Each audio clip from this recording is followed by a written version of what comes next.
এই যে 11 মাস আমি যে কম বেশি করছি, 11 মাস আমি ইচ্ছা করে লেটে দিচ্ছি,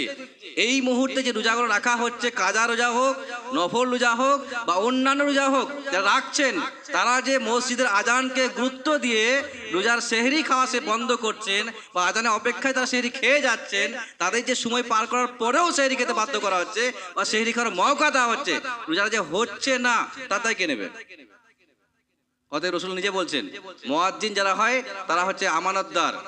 তার মানে তাকে দায়িত্ব সহকারে মানতে হবে, দায়িত্ব সহকারে আজানটাকে মানতে হবে। কোনো একদিন বিলাল রাদিয়াল্লাহু তাআলা আনহু তিনি আজান দিয়ে ফেলেন ভুল করে, সুবহে সাদিক হওয়ার আগেই, অর্থাৎ ফজরের টাইম হওয়ার আগেই তিনি আজান দিয়ে ফেলেন। রাসূলুল্লাহ বুঝতে পারেন যে ভুল হলো একটা, তিনি আবার তা আজান দিতে বাধ্য করলেন। কিন্তু